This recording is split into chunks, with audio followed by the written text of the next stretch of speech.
के बाद आज हमारे घर में 2 बिटिया आई है। हाँ जल राजा, आज मेरी खुशी की कोई सीमा नहीं है। देखो जल रानी, हमारे दोनों बिटिया कितनी सुंदर है। एक के बाल सुनहरा और एक के बाल चांदी जैसी। हमारी सुनहरी बालों वाली बेटी का नाम स्वर्णमयी और चांदी जैसी बालों वाली बेटी का नाम है रूपलक्ष्मी। महाराज, आपको ये नाम पसंद आया? अच्छा है, मुझे नाम बहुत पसंद आया। इस तरह देखते देखते 16 साल बीत गए। नील सागर राज्य में स्वर्णमयी और रूपलक्ष्मी दोनों बहन बड़ी हो गई। पिताजी, माँ, देखिए मेरी बाल कितनी सुंदर है, एकदम सोने जैसी। और रूपलक्ष्मी की बाल बुढ़िया जैसी है, एकदम बेकार। हाँ मेरी प्यारी बिटिया, तुम्हारी रूप और बाल बिल्कुल सोने जैसी है, इसीलिए तुम्हें इतना प्यार करता हूँ। पिताजी, मेरे सोने जैसी बालों के लिए क्या मुझे एक सोने की कंघी बना कर देंगे? हाँ बेटी स्वर्णमयी, आज ही तुम्हारे लिए एक सोने की कंघी बना कर लाऊंगी। तभी रूपलक्ष्मी अपनी माँ से कहती है, माँ, क्या मुझे नया कंघी नहीं दोगी? तुम्हें नई कंघी की क्या जरूरत है? तुम पुरानी कंघी से ही बाल बना लो। स्वर्णमयी हमेशा अपनी रूप की घमंड में डूबी रहती थी। ऐसे ही एक दिन जब उसे अपनी सोने की कंघी नहीं मिली, मेरी प्यारी सोने की कंघी कौन ले गई? लालच में आकर जरूर रूपलक्ष्मी ने ही चुराया होगा। स्वर्णमयी अपने पिता के पास जाकर रूपलक्ष्मी पर आरोप लगाने लगी। मुझे पूरा यकीन है, लालच में आकर रूपलक्ष्मी ने ही मेरी कंघी चुरा ली है। उसे सजा मिलनी चाहिए। रूपलक्ष्मी, ये मैं क्या सुन रहा हूँ? क्या तुमने स्वर्णमयी की सोने की कंघी चुराई? नहीं पिताजी, मैंने कंघी नहीं चुराई। बचपन से ही मैं उसकी देखभाल करती आ रही हूँ, उसके बाल संवारती हूँ। वो मेरी छोटी बहन है, मैं उसकी कंघी क्यों चुराऊंगी? पिताजी, मुझे लगता है कि स्वर्णमयी की कंघी घर में ही कहीं खो गई है। ढूंढने पर कंघी मिल जाएगी। मैं तुझसे ज्यादा सुंदर हूँ, इसीलिए बचपन से ही तू मुझसे जलती है। पिताजी ने मुझे सोने की कंघी दी, इसीलिए तू और जल रही है।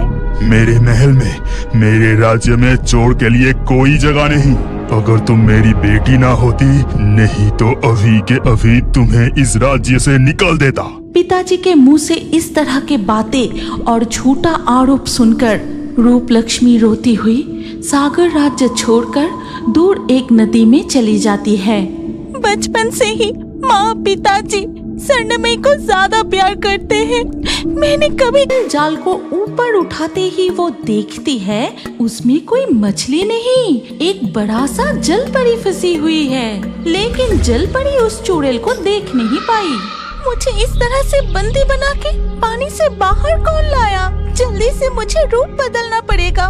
मैं एक जल परी हूँ, कोई देख ले तो बहुत बड़ी मुसीबत हो जाएगी। ये कहकर रूपलक्ष्मी जाल में ही अपना रूप बदलकर मानव रूप धारण कर लेती है। और ये आश्चर्य घटना देख चुड़ैल ने बोली, कौन हो तुम जादुई कन्या? तुम अपना रूप कैसे बदल लिया? कौन है आप? मुझे क्यों बंदी बनाई? छोड़ दीजिए मुझे। मैं एक चुड़ैल हूँ, तुम्हें छोड़ सकती हूँ, लेकिन एक शर्त पर।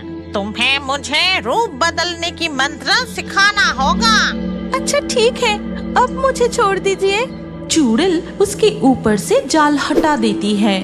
अब बताओ, तुम्हारी असली परिचय क्या है? इस नदी में तुम आई कैसे?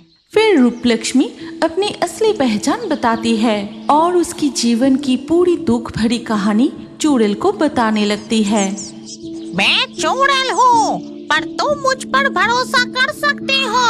मैं तुमसे वादा करती हूँ कि तुम्हारी खोई हुई सम्मान तुम्हें वापस लौटा दूंगी। मुझे तुम्हारी राज्य में ले चलो।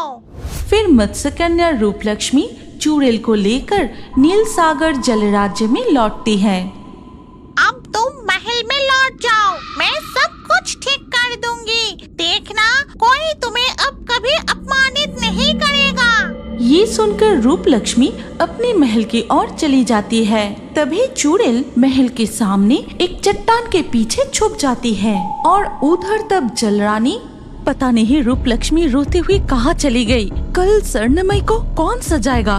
माँ, मैं यही हूँ, मैं कहीं भी नहीं गई। सुनो, कल पास के राज्य से जलकुमार तुम्हारी बहन को देखने आ रहे हैं। हाँ, और इसीलिए तू कल मुझे अच्छे से सजाना, समझी मेरी बात? जाओ, अब कमरे में जाके सो जाओ। ठीक है माँ। रात को जब सब सो जाते हैं तब चुड़ैल अदृश्य होकर स्वर्णमयी की कमरे में जाती है। तेरे रूप की बहुत घमंड है ना? अब मैं तुझे ऐसी सबक सिखाऊंगी, तेरा घमंड छूट जाएगा। ये कहते हुए चुड़ैल कैंची से स्वर्णमयी के सारे बाल काट देती है। अब देख कैसा लगता है। फिर चुड़ैल उस कमरे से अदृश्य होकर चली जाती है। अगले दिन दूसरे राज्य के जलकुमार महल में आता है। तब वो देखता है कि एक जल कन्या समुद्र जीवों के साथ खेल रही है और उन सभी से बातें भी कर रही है। तुम कौन हो? तुम्हारी परिचय क्या है?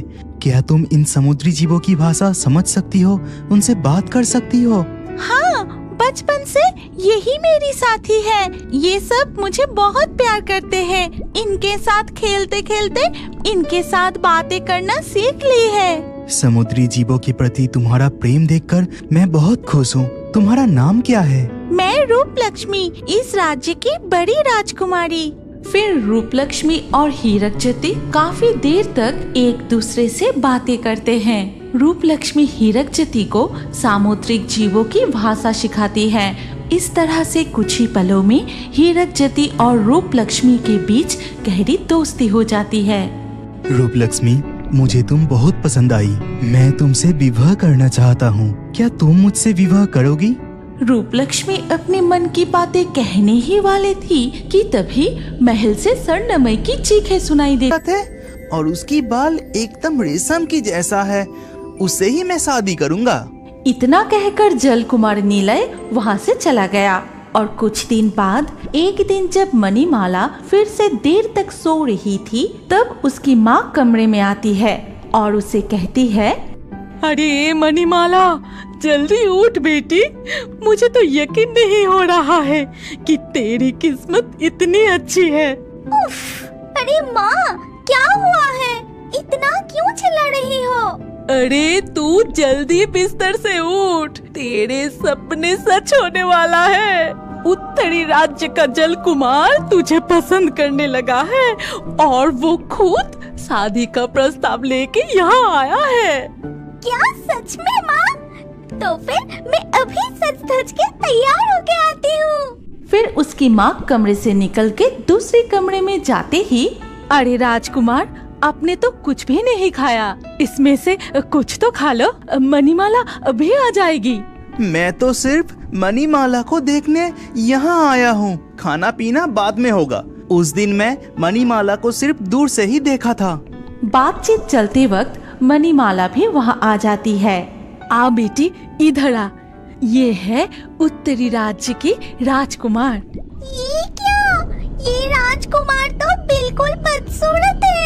इसका रंग भी बिल्कुल काला है। मेरे रूप के आगे ये तो कुछ भी नहीं है। छी, मैं इससे कभी शादी नहीं करूंगी। इस लड़की को अपने रूप पर बहुत घमंड है। मुझे इस तरह से अपमान किया। मैं सोचा था कि इसकी रूप के जैसे ही इसकी गुण होगी, लेकिन वैसा नहीं, बहुत ही अहंकारी है। इतना कहकर राजकुमार निलय वहाँ से चले जाते हैं। ये तूने क्या किया बेटी? इतनी अहंकार का सजा तुझे न भुगतना पड़े। इस तरह से किसी को अपमान नहीं करना चाहिए। मैं इतनी खूबसूरत हूँ, मेरे बाल कितने सुंदर है।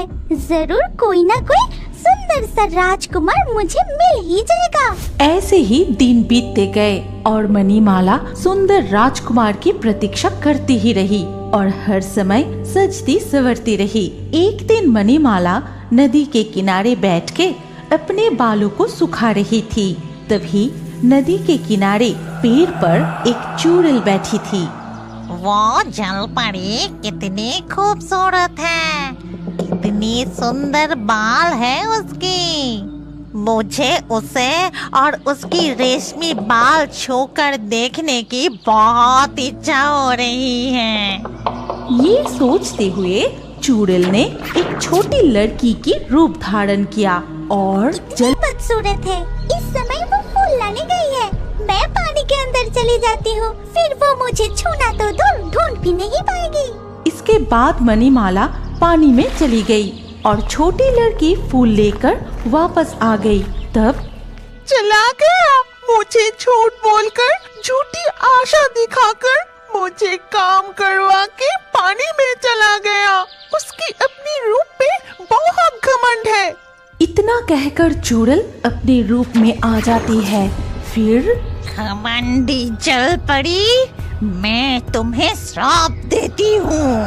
तेरी ये सुंदर सी चेहरा और ये रेशमी बाल कुछ भी नहीं रहेगा।